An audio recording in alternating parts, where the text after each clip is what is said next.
Hi, this is Mark Middleberg, and I'm with you here coming from CCN, and we're at the live broadcast of the Great Resurrection Debate. We're broadcasting from Bethel College in northern Indiana, and right behind me is the auditorium where we're going to go live to the debate in just a couple of minutes. But I just want to say we're thrilled to have churches from all over North America, up in Canada, all the way to Florida and California, everywhere in between. We've got over 2,000 churches that we're broadcasting to today, and we're so glad that you've joined us. You know, I cannot think of a more important topic for us to be discussing today, especially during this Easter season, than this question of the evidence for or against the bodily resurrection of Jesus Christ. You know, many people feel that this is the pivotal issue on which historic Christianity rises or falls. It's been called the linchpin of Christianity, the cornerstone, or the epicenter of the faith. Dr. Terry Meathy says it like this. He says, "This is the most important question regarding the claims of the Christian faith. But while many Christians sort of assume that Jesus really raised from the dead, the National Religious News Service reports that the leaders of the group called the Jesus Seminar in recent times have concluded, quote, that there is no evidence for the Easter resurrection or that it was a physical reality. And they say that the story of the historical Jesus ended with his death on the cross and the decay of his body." John Dominic Crossan, a scholar at DePaul University in Chicago, goes even further and says that the tomb of Jesus was empty because his body was already being devoured by wild dogs. Well, these are serious charges, and according to theologian Gerald O'Collins, he says, in a profound sense, Christianity without the resurrection is not simply Christianity without its final chapter. It's not Christianity at all. The Apostle Paul said in 1 Corinthians 15, "If Christ has not been raised, then your faith is useless, and you are still under condemnation for your sins. If we have hope in Christ only in this life, we are the most miserable people in the world." So again, obviously, this is a vitally important issue. Did Jesus really rise from the dead or not?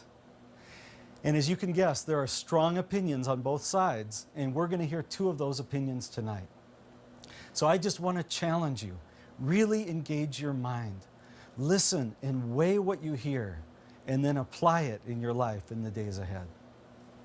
Now, before we go into the debate and begin formally, let me just give you a little overview of the schedule. Midway through, we're going to take a short stretch break. Now, don't try to go real far because it's going to be real quick, but it's a chance at least to stand up and stretch. During that time, if you'd like to fax or email questions, you can do that and try to get those in by the end of that break. And then during a short Q&A time, we'll ask our two debaters to respond to the most asked questions. Now, I'll be back again at the very end to close out our debate, so hold on for that, and I'll tell you about how you can get a DVD of tonight's broadcast at that time. Now, our moderator for tonight's debate is Dr. David Aikman. Dr. Aikman has an incredible career. He's an award-winning print and broadcast journalist who worked for 23 years with the Time magazine organization, and during that time covered almost all the major events happening around the globe. He's also an author of numerous books, and he is the foreign policy consultant in a firm based in Washington, D.C. We are so honored to have Dr. Aikman with us tonight moderating the debate. And at this point, we're going to go live into the auditorium. And would you welcome with me Dr. Aikman?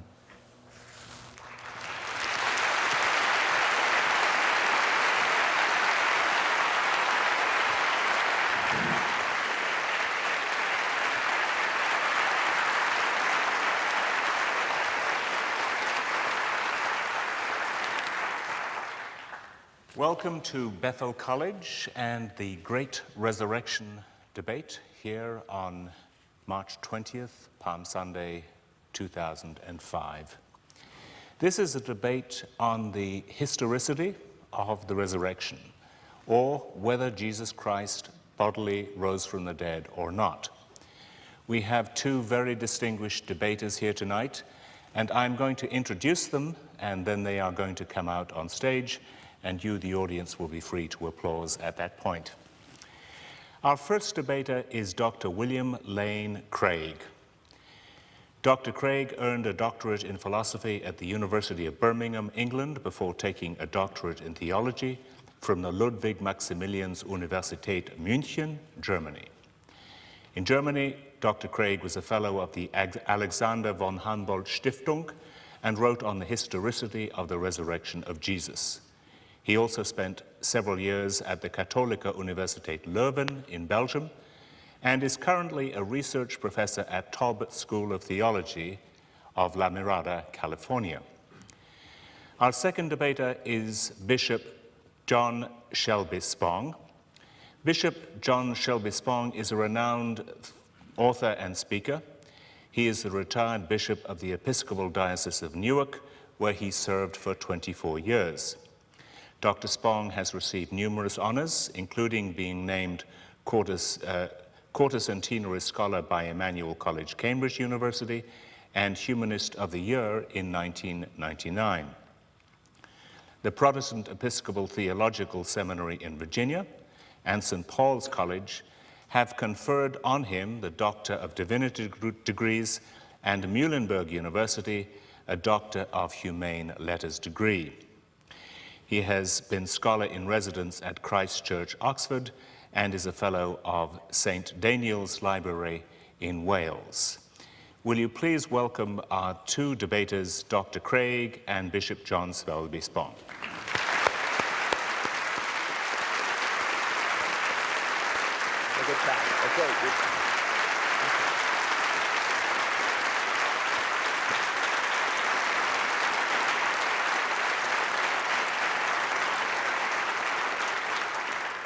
Now, for our television audience and for the studio audience, I'm going to explain the rules of the debate.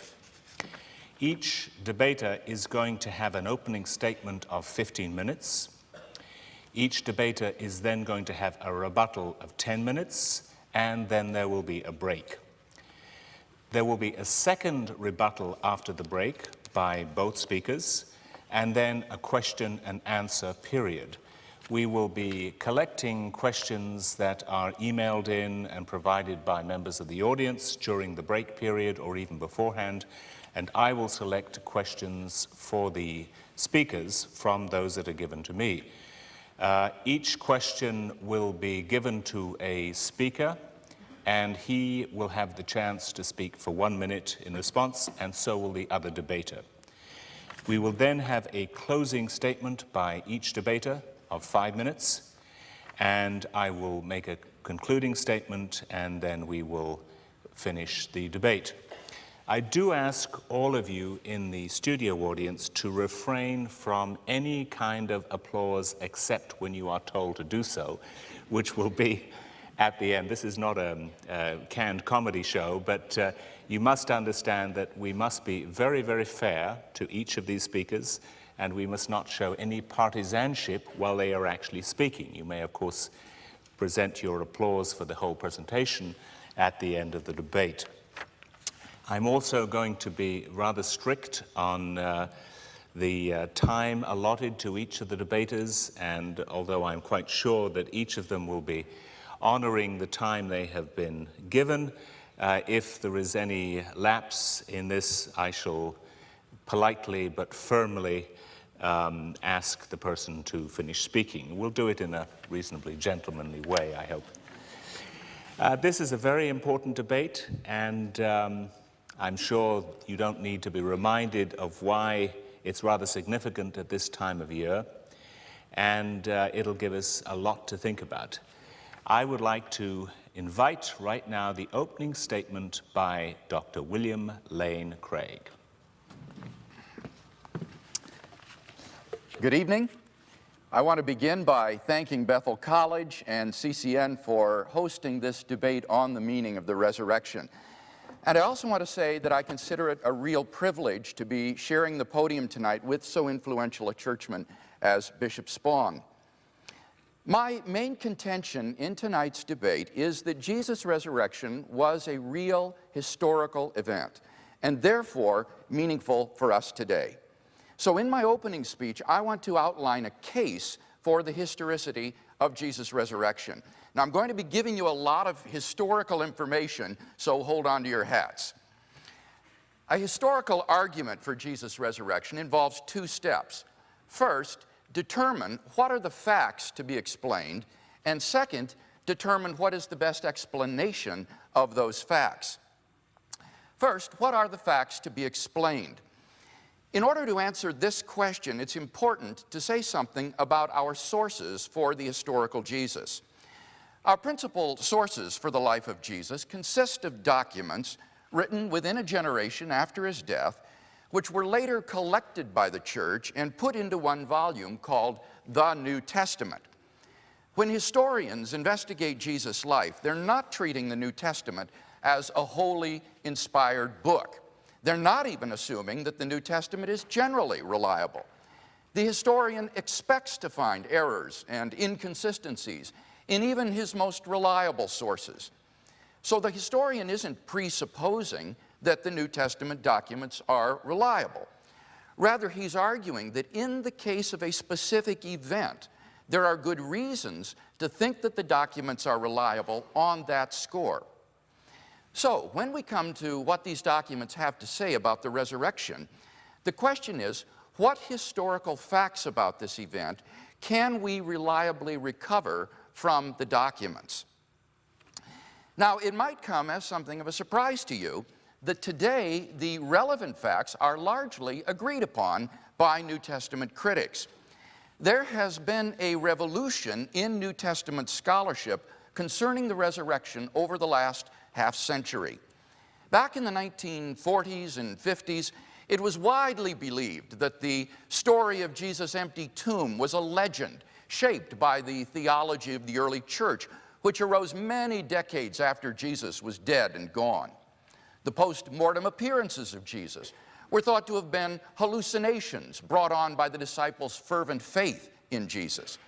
And the disciples' belief that God had raised Jesus from the dead was taken to be the result of the profound impact Jesus had had upon his disciples during his life. Today, these positions have been largely abandoned within the scholarly community. Those who still cling to the older opinions represent the radical fringe of contemporary New Testament scholarship. Instead, today, the majority of scholars affirm the following three facts about what happened following Jesus' crucifixion.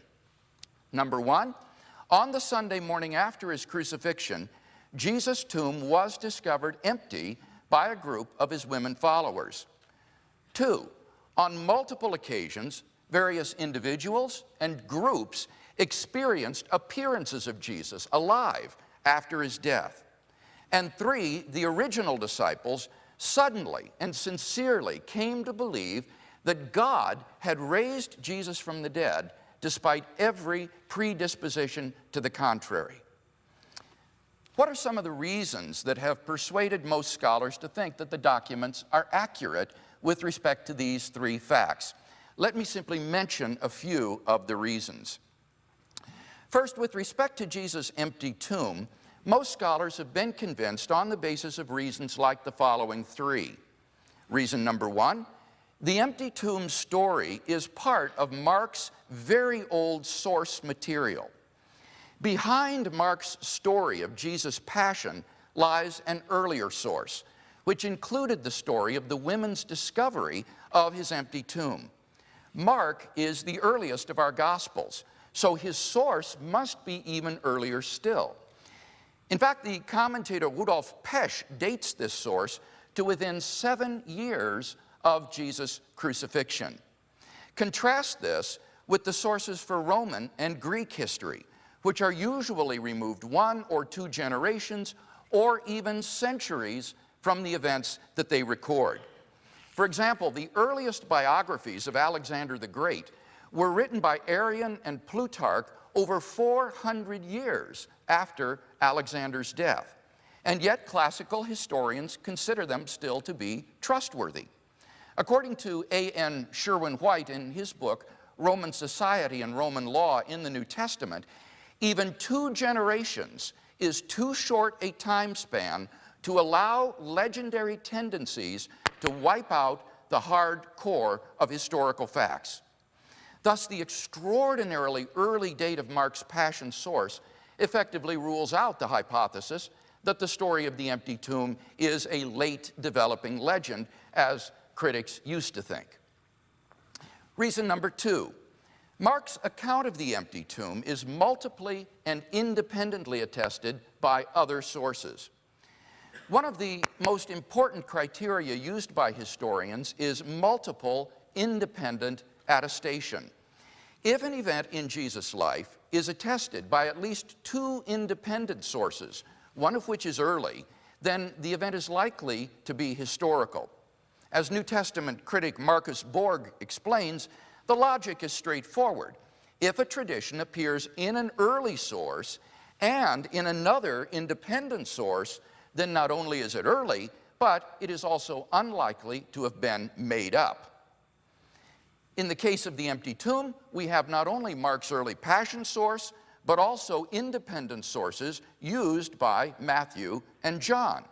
The empty tomb is also mentioned in the early sermons, in the Acts of the Apostles, and implied by Paul in his letter to the church in Corinth.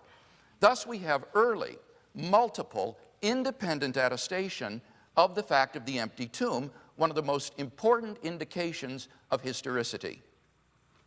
Reason number 3, the tomb was discovered empty by women. In a patriarchal society like first century Palestine, where the word of a woman was looked down upon, it's remarkable that it is women who are the discoverers of Jesus' empty tomb. Any later legendary account would certainly have made male disciples, like Peter and John, discover the empty tomb. The fact that it is women, rather than men, who are the chief witnesses to the empty tomb is best explained by the fact that they were the discoverers of the empty tomb, and the gospel writers faithfully record what for them was an awkward and embarrassing fact. In my book, I list 10 lines of evidence in support of the empty tomb, but I think enough has been said to indicate why, in the words of Jakob Kramer, an Austrian specialist on the resurrection, and I quote, "By far most exegetes hold firmly to the reliability of the biblical statements concerning the empty tomb," end quote.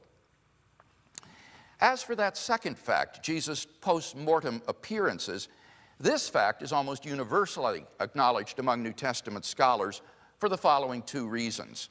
Reason number 1, the list of eyewitnesses to Jesus' appearances, which is quoted by Paul, guarantees that such appearances occurred.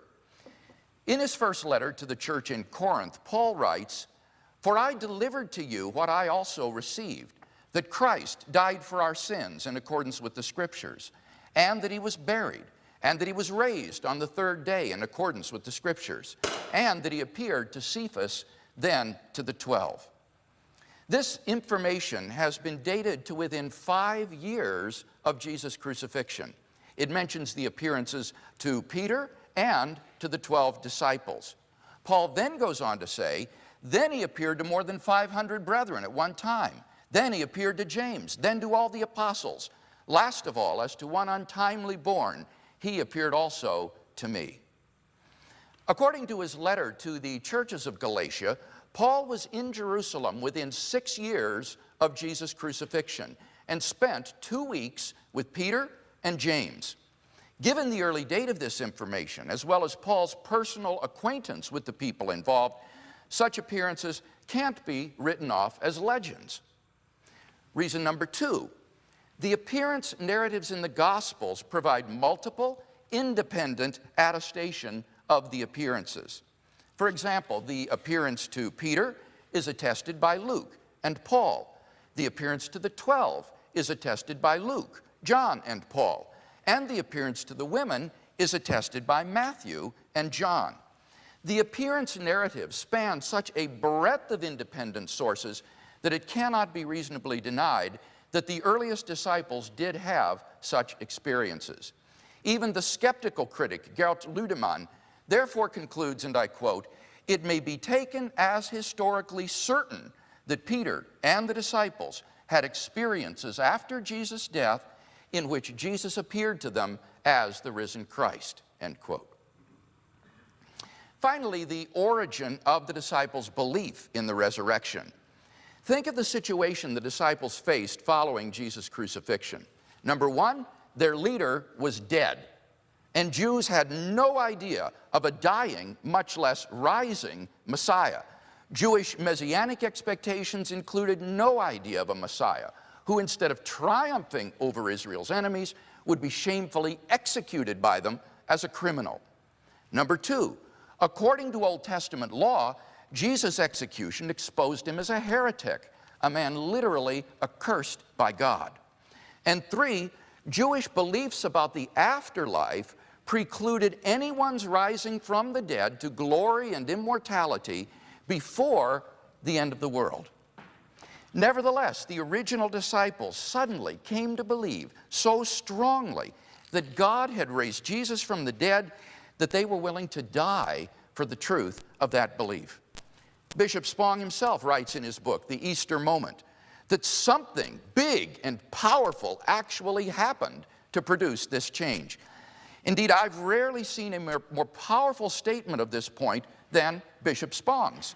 He points out that the lives of both Jesus' disciples and his family were radically transformed, that Sunday became the new holy day rather than the Jewish Sabbath, that God was reconceived to be not just one person, but to include Christ, that the content of the gospel message became Jesus himself, that Jerusalem became the center of Christianity, and that leading members of the anti-Christian religious establishment became followers of Christ. All of this is historical data, he concludes, that begs for an adequate explanation. But what was that big and powerful something, if not the resurrection itself, as the disciples proclaimed? As the eminent British scholar N.T. Wright has written, without the resurrection, there is a gaping hole in the middle of first century history that nothing else can plug. That is why, as a historian, I cannot explain the rise of early Christianity unless Jesus rose again, leaving an empty tomb behind him. In summary, then, these three facts are agreed upon by the majority of New Testament scholars who have written on the subject: Jesus' empty tomb, his post-mortem appearances, and the origin of the disciples' belief. That brings us then to the second step of our argument, that the best explanation of these facts is that God raised Jesus from the dead. This was, of course, the explanation given by the eyewitnesses themselves, and I can think of no better explanation. Down through history, various naturalistic alternatives have been proposed, such as the conspiracy theory, the apparent death theory, the hallucination theory, and so on. In the judgment of contemporary scholarship, however, none of these naturalistic theories has managed to provide a plausible explanation of the facts. Does this mean, therefore, that most scholars accept the resurrection of Jesus as the best explanation? No, it does not. For in order to accept the explanation, God raised Jesus from the dead, you must be prepared to affirm that a miracle has occurred. And many historians feel that they cannot do that. Not that they deny the possibility of miracles, but they feel that in their capacity as professional historians, it's against the rules, so to speak, to appeal to miraculous explanations. To say that some event is a miracle is to make a philosophical judgment, not a historical judgment. And so, as historians, they can offer no explanation. But as long as we're willing to think philosophically about history, there's nothing to bar us from drawing the inference God raised Jesus from the dead. If our minds and hearts are open to God's existence, then we will be open to miracles as well. As the Australian philosopher Peter Slezak has nicely put it, for a God who can make the whole of the universe, the odd resurrection should be child's play. Indeed, today the rational man can hardly be blamed if he concludes that on that first Easter morning, a divine miracle occurred. Thank you, Dr. Craig. Bishop Spong. Thank you, sir. Also, would like to thank Bethel College. I do a lot of lecturing around the world, and I don't know any place that I've ever been more warmly and more graciously welcomed. So I thank you for that. I'm also pleased to thank the Church Communications Network, and it's a privilege for me to meet Dr. Craig, who has had such a distinguished career and who can quote me so well.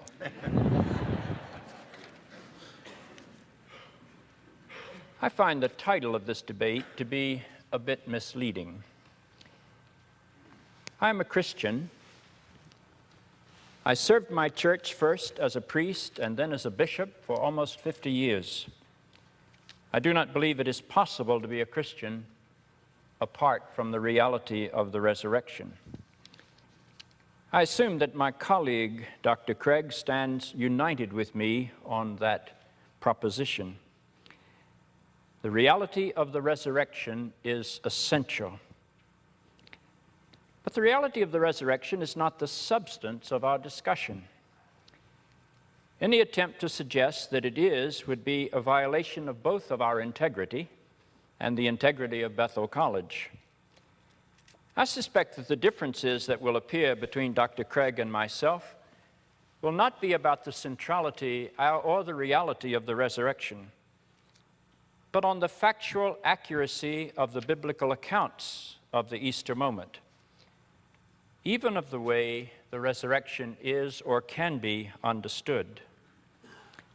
Ultimately, the most important thing that we need to establish is that it is available and eternal in every generation, not just an historical event that happened some 2,000 years ago.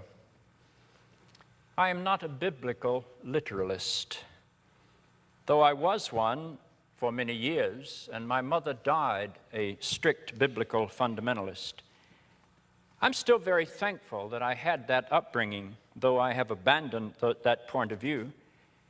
But that evangelical upbringing gave me an insatiable desire to study the Scriptures.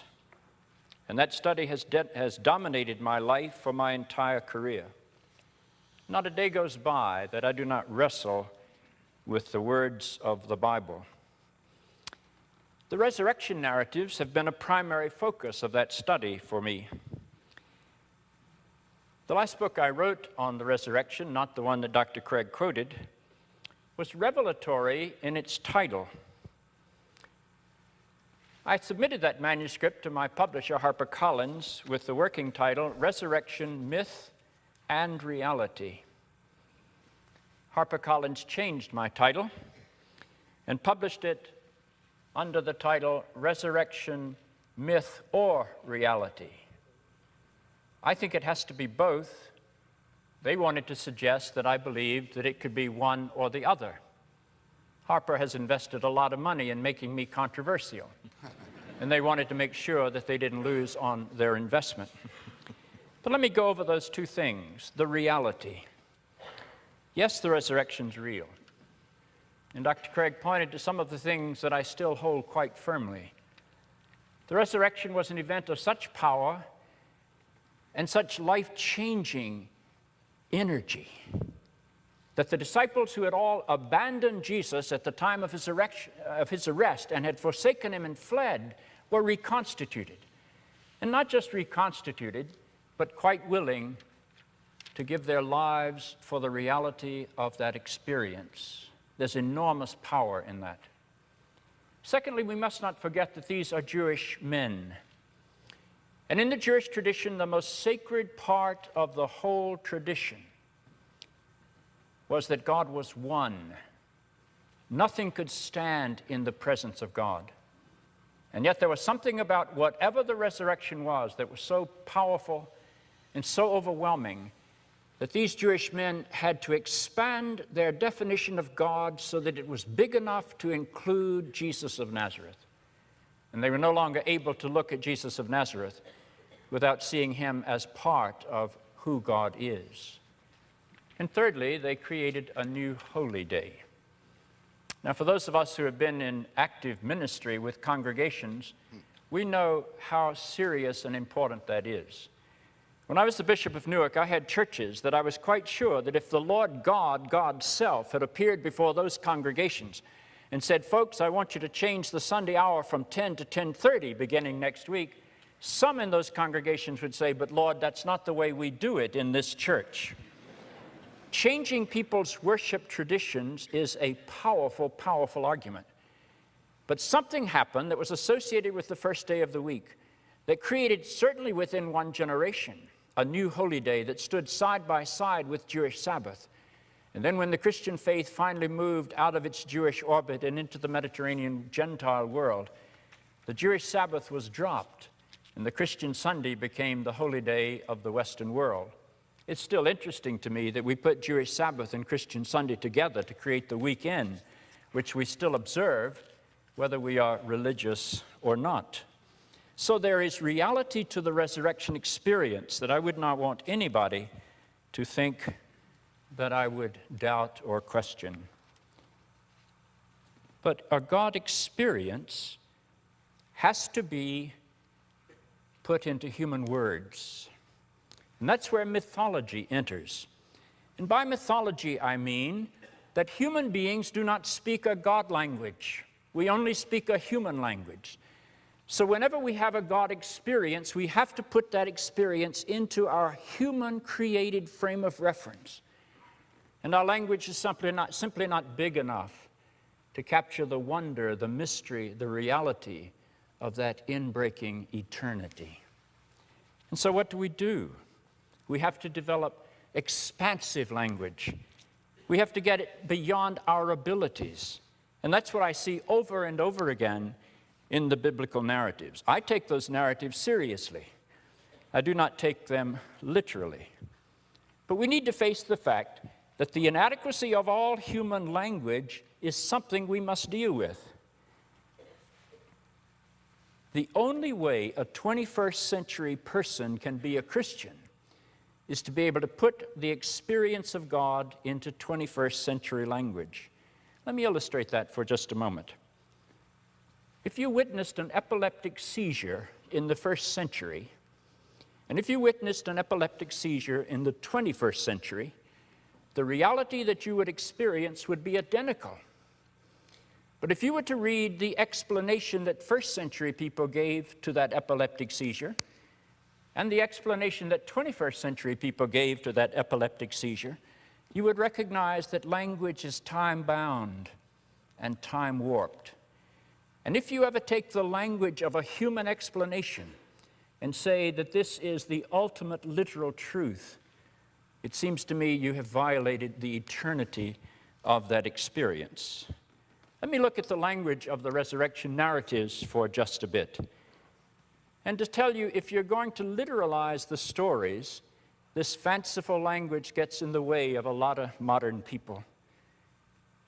Matthew says there was an earthquake when Jesus died, and another earthquake when the resurrection occurred. Were those literal earthquakes, or was he speaking poetically?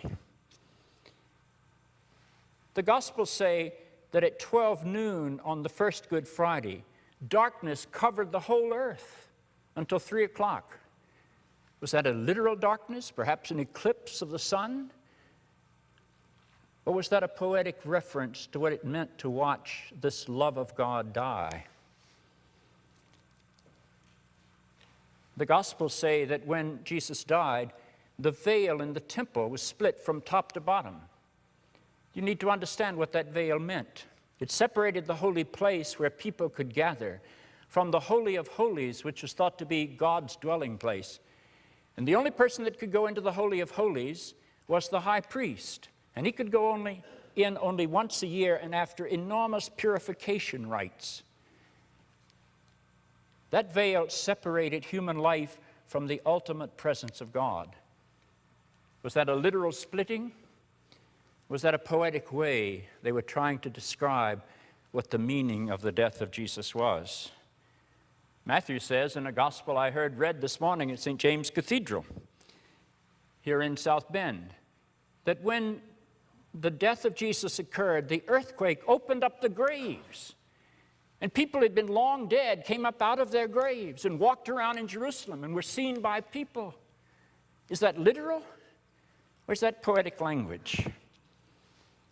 And then we're told that angels can ride on the wings of the wind to announce the resurrection, that they have the power to strike guards and put them in a state of unconscious stupor, and that they can roll back the stone, and that they can talk to the women, I presume in Aramaic, since that was the only language the women spoke.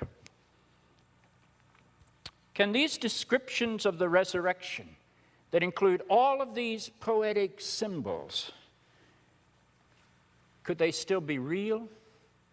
Is there something behind that language that cannot be denied? And is the story of a dead man walking out of a tomb, presumably 3 days after his death, physically resuscitated? Is that literal language? Or is that language of people who are so transformed by the power of the living God that they have to create human language to communicate that experience? The second thing I think we need to look at when we look at those narratives is that they disagree on almost every detail.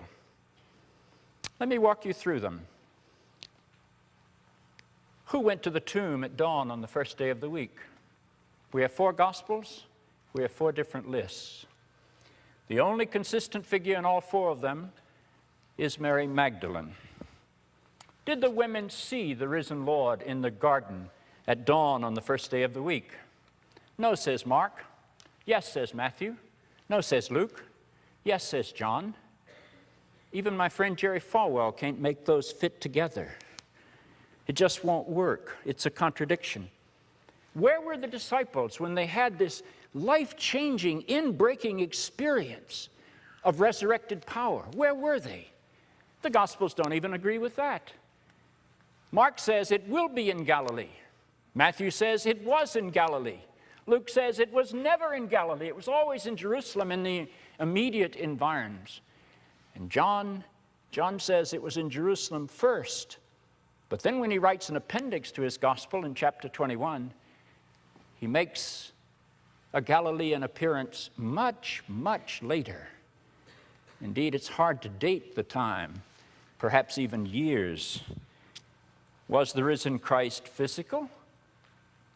Well, Paul says he appeared. He never describes that appearance, so you don't get any data as to whether it was physical or not. Mark never describes the risen Christ appearing to anyone. Oh, there's a later addition to Mark that does, but in the authentic part of Mark's gospel, there is no appearance of the risen Christ to anyone. That's our earliest gospel. Matthew, who sort of seems to say it was a physical Jesus, that the women grabbed the feet of him in the garden on the morning of the resurrection. But then when he tells the story of Jesus appearing to the disciples, it's distinctly not physical. Jesus seems to come out of the heavens, clothed with the authority of the Son of Man. And he comes to give the disciples only their marching orders. Go into all the world and proclaim the gospel. It's only when you get to Luke and John, the last 2 Gospels, I would date them in the late 9th decade and the mid-10th decade. It's only in these latter Gospels that you begin to get appearances and empty tombs and all of the physical part of that resurrection story. But even here, Luke describes this Christ as having the ability to materialize on the road to Emmaus and to dematerialize after the breaking of the bread. That doesn't sound like any physicality that I understand. And John has the Christ have the ability to walk into a locked and barred upper room and still offer his physical wounds to Thomas to print, to feel, to touch, physicality. Were they trying to determine that the experience that they were having after the death of Jesus was in fact an experience of a living Christ who was identical with that Jesus?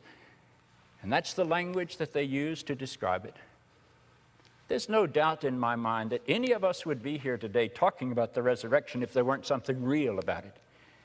But I think we've got to begin to open the Scriptures to scholarship, open them to a new understanding, so that we don't have to take 21st century minds and twist them into first century pretzels in order to be disciples of Jesus of Nazareth.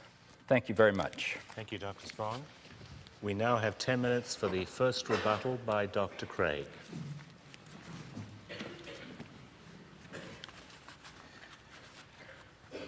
Thank you, Bishop Spong, for those thoughtful remarks and criticisms. In this speech, I'd like to re-examine the case that I presented and see how it stands up in light of Bishop Spong's criticisms. Now, you'll recall that my argument has two steps. First step is to determine the facts to be explained, and here I listed some of the reasons that have led most scholars to agree with the facts of Jesus' empty tomb, post-mortem appearances, and the origin of the disciples' belief in his resurrection.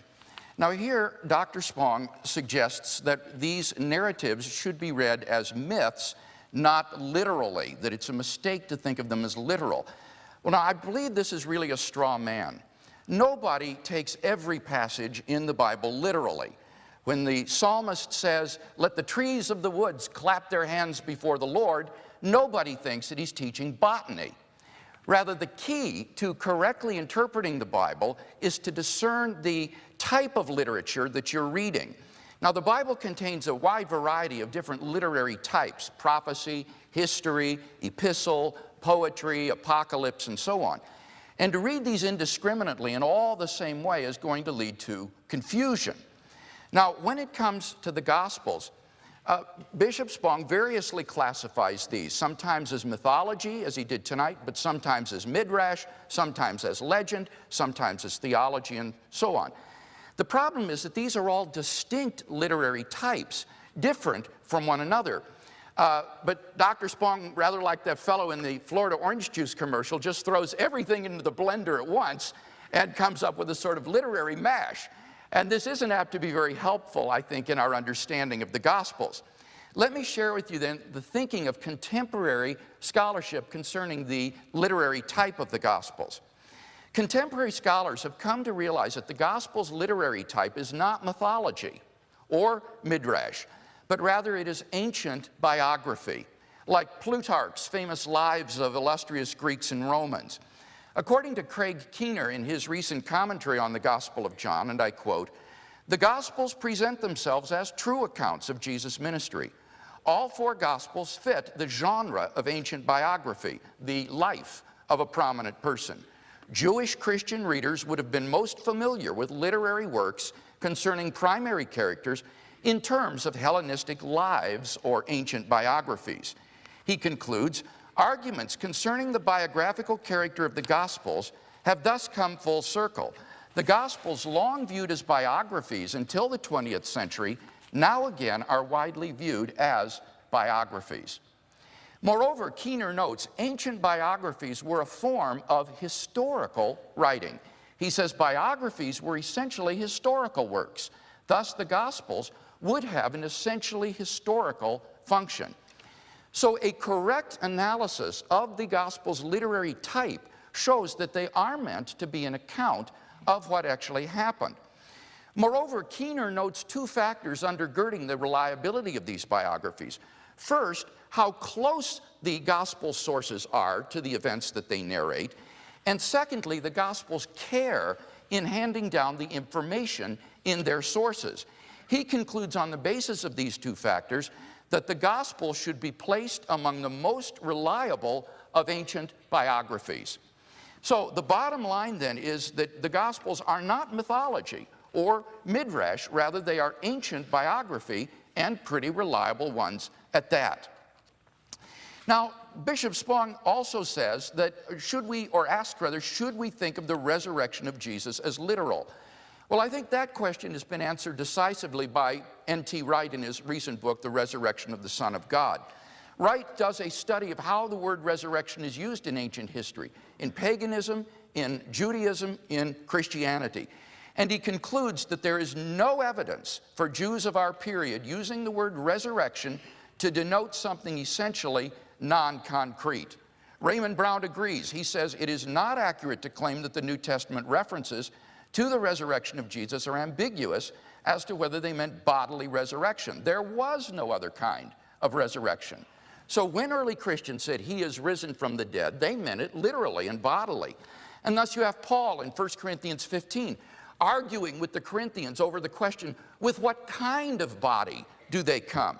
The sermons in the book of Acts portray the resurrection as a physical event witnessed by various people. And of course, the empty tomb itself is testimony that this was taken to be a literal event, leaving an empty tomb in its wake. But Bishop Spong has a third objection. He says, what about all the inconsistencies in the narratives? Well, as I said in my first speech, no historian just throws out a source because it has inconsistencies. Indeed, the very task of the critical historian is to sift his sources to distinguish the historical from the unhistorical. And so looking for inconsistencies is just too blunt a tool to be of much value in analyzing one's sources. It's like trying to do brain surgery with a machete. Moreover, the inconsistencies that Bishop Spong is talking about aren't within a single source. They're between independent sources. But obviously, it doesn't follow from an inconsistency between independent sources that both of the sources are wrong. At worst, it only follows that one is wrong if they cannot be harmonized. Now, I think that most of the inconsistencies he mentioned can be harmonized. There are all answers to all of these, but I don't have time in this speech, obviously, to deal with them. Let me simply point out that the gospel accounts are unanimous and harmonious in their historical core, which is what I'm arguing for tonight. The discrepancies occur in the secondary details. All four gospels agree on the following facts: that Jesus of Nazareth was crucified in Jerusalem by Roman authority at the time of the Passover feast, having been arrested and convicted on charges of blasphemy by the Jewish Sanhedrin, and then slandered before the Roman governor Pilate on charges of treason. He died within a few hours and was buried Friday afternoon by Joseph of Arimathea in a tomb, which was then sealed with a stone. Certain women followers of Jesus, including Mary Magdalene, having observed his interment, visited his tomb early on Sunday morning, only to find it empty. Thereafter, Jesus appeared alive from the dead to the disciples, including Peter, who then became proclaimers of the message of his resurrection. Now, all four Gospels agree on those facts. Many more details could be added if you include, in addition to that, facts which are attested by 3 out of the 4. The historian Michael Grant concludes, true, the discovery of the empty tomb is narrated differently by the different Gospels. But if we apply the same sort of criteria that we would apply to any other ancient literary sources, then the evidence is firm and plausible enough to necessitate the conclusion that the tomb was indeed found empty. So I think we have good grounds for believing that the tomb was empty. What about the appearances? Well, here Bishop Spong asked, are they really physical? Isn't that a feature only of the later Gospels? Well, the case I presented doesn't depend on the nature of the appearances. It leaves it open whether they were visionary or physical. But let me say briefly why I do think they were physical. The claim that they only were physical in later Gospels assumes that these Gospels were written much later. But I think we have every reason to think that Acts was written prior to AD 62, and Luke's Gospel, therefore, sometime in the late AD 50s. That places it just as early as Paul's first letter to the Corinthians. Secondly, there's no evidence whatsoever that physical appearances only came later. On the contrary, we have multiple independent attestation of physical appearances. Indeed, our sources are unanimous on this.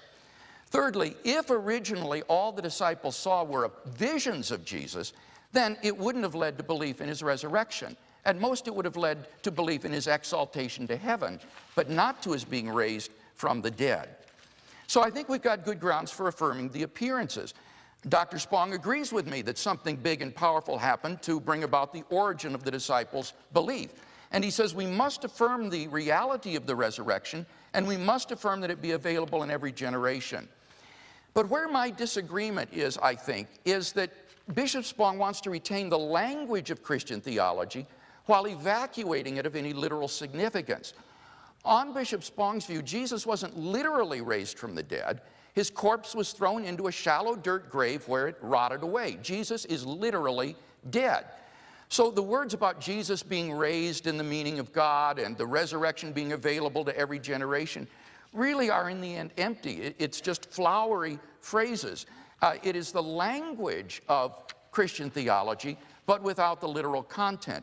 And so my concern is that the power and life of the resurrection cannot be available to every generation unless this is a real event that actually happened rather than just mythology or a fairy tale. And therefore, I think it's critical that we affirm the historicity of the resurrection as a basis for our affirmation of its meaning.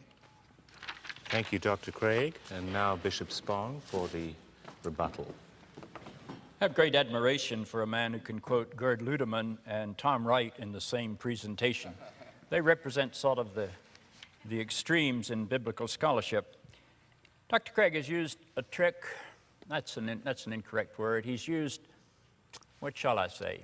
He's done the same thing that politicians do. He says, everybody thinks of it my way. Most scholars, he said a number of times, do this. Most scholars do that. Well, he and I must read a totally different group of scholars.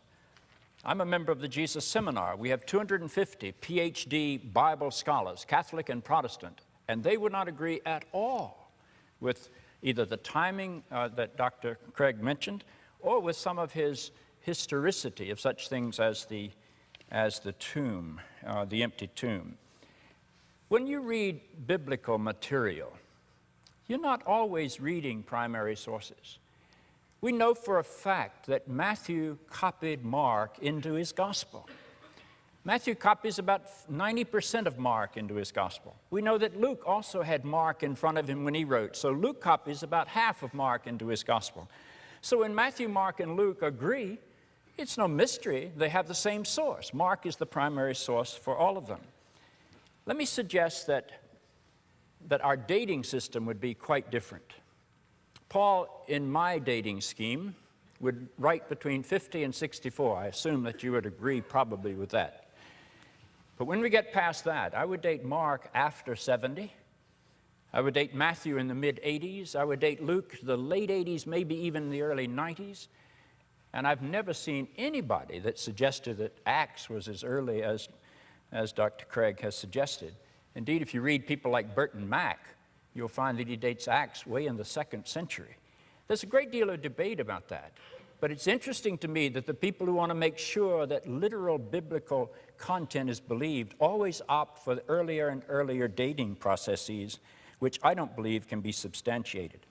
The fact is that the Gospels are written sometime between 40 and 70 years after the earthly life of Jesus came to an end, and it was written in a language that Jesus didn't speak. So before you and I read our Bibles, the story of Jesus is lived in oral transmission for 40 to 70 years and has gone through one translation. All I want us to do is to keep open our minds to the possibility that the story might have grown in that transmission. Not the essential experience, but the way it is described. Please recognize there is a difference between an experience which is real and eternal and the way anybody explains that experience at any given moment in time. The explanation always warps it in time, always binds it in time. Let me also suggest that the idea that the Gospels are biography is an idea that I know of no one in the New Testament world that I associate with would agree. I think of the Gospels, at least the synoptics. I can't make a case for John, but the synoptics, Mark, Matthew, and Luke. I would say that the underlying principle creating those is liturgy, not biography, liturgy. He even suggested that everybody agrees that the crucifixion took place during the time of the Passover. I'm not sure everybody agrees with that at all. One of the earliest ways in which the Christ was interpreted was by Paul, who said, Christ is our new Passover. And you need to understand the Jewish Passover to understand what that claim was. It was an astonishing claim. In the Passover story, the angel of death passed over Jewish homes where the blood of the paschal lamb had been placed on the doorpost. So the blood of the paschal lamb was thought to have the power to dispel death. Paul says, Jesus is our new Passover. I think what lies behind that is that people were trying to process the Jesus experience. He died on the cross. They needed to make sense out of that. And so they likened it to the death of the paschal lamb. The cross became the doorpost of the world. The blood of the paschal lamb was shed on the cross. That blood has the power to overcome death. Those of us who come to God through that paschal lamb's self-offering can find eternal life. That's a powerful sermon that Paul was preaching. And I think that's probably what led them to see or to begin to place the crucifixion at the time of the Passover. A scholar at Birmingham University, where Dr. Craig got his doctorate, is named Michael Donald Goulder. Fascinating man, because he became an atheist late in his life, but he was a profound New Testament scholar. But Michael Goulder suggested that the primary thing that organizes the New Testament is the liturgical life of the synagogue, because the stories of Jesus were remembered and recalled in the synagogue. That's where they lived. The Christian movement didn't break away from the synagogue officially until 88 of this Common Era. So the Jesus narrative was lived in the synagogue. And as it was lived in the synagogue, it was constantly interpreted against synagogue worship. Have you ever wondered why Mark is the shortest gospel of the three? I think it's because Mark gives you Jesus stories that go from Rosh Hashanah, Jewish New Year, to Passover, the first celebration of the Jewish year in the month of Nisan. And John the Baptist, who opens Mark's gospel, is very much a Rosh Hashanah figure. What happened at Rosh Hashanah? They blew the trumpet. They gathered the people. They said, prepare for the kingdom of God to come, which is the essential John the Baptist message. And then you drive that gospel all the way through. The Jews had a day called the Festival of Dedication. It came in the month of Kislev, our month of December. We tend to call it Hanukkah. But in the Festival of Dedication, they celebrated the light of God being restored to the temple, the true worship of God being restored. It comes out of the Maccabean period of Jewish history. It's interesting to me that exactly at that point in Mark's gospel, he tells the story of the transfiguration of Jesus, the light of God coming down upon Jesus, who is the new temple, the new meeting place between God and human life. And the idea that Jesus is the new temple gets picked up in the later Gospels when Jesus is quoted as saying, destroy this temple and in 3 days I will build it up. And they didn't understand, says the Gospel writer, because he was referring to the temple of his own body. The only way that I believe that they could have seen Jesus as the new temple was that they lived in a world where the temple had been destroyed, which happened in the year 70 AD in the Great Roman War. So I see Jesus being interpreted liturgically against the background of the Jewish worship cycle, and that's the organizing principle. The reason Matthew and Luke had to expand Mark was that they wanted to have Christian readings for all of the Sabbaths of the year. And Mark only provided about 6.5 months. So Matthew and Luke both stretched Mark. Matthew stretched it in a very Jewish direction. Luke stretched it in a much more Gentile direction. I think if we can begin to develop liturgical eyes, to begin to read our narratives, we will begin to see so much more. One of the reasons that I don't think we've been able as Christians to look at the Bible as that which look at the Gospels as that which grew out of the synagogue worship tradition is that we have been frankly anti-Semitic throughout our history. When I was a Sunday school boy, going to my evangelical Sunday school in Charlotte, North Carolina, I never met a good Jew in my Sunday school material. They were all evil people. They were sinister. They were out to get Jesus, or they were out to get Paul. Nobody ever told me that Jesus was a Jew. That sort of escaped notice. Oh, I knew that Judas Iscariot was a Jew. I knew that the Pharisees and the Sadducees were Jews, and the chief priests were Jews. The scribes, they were Jews. But nobody ever told me that Jesus was a Jew, and that Paul was a Jew, and that Mary and Joseph were Jews, and Mary Magdalene was a Jew, and all of the disciples were Jews, because they were good people. It was given to me as good Christians against bad Jews. Well, I think we've got to begin to open our eyes and to recognize that this Jewish Jesus was interpreted first within a Jewish frame of reference. And then when we left that frame of reference, we lost a lot of our understanding. One final note before I finish. You've heard many a time, I'm sure, Jesus died for my sins. It's a mantra among Christians. You ever wonder where it comes from? The Jews had a day called Yom Kippur. where they killed a lamb who was perfect mentally, morally, and physically. And then they took the blood of this lamb who stood between them and God, because they weren't aware, they weren't capable of standing in that place close to God, and they sprinkled the blood of this lamb on the people so that they were washed in the blood of the lamb, cleansed from their sins, and restored to God. That was a Jewish worship tradition, and it has deep echoes in the Christian tradition, and I think we miss them because we cannot read the Bible with Jewish eyes. Thank you very much, Bishop Spong. We have now concluded the first part of this debate, and I want to thank our two participants. We're going to take a break for about 8 minutes, so please don't go and have a backyard picnic or something.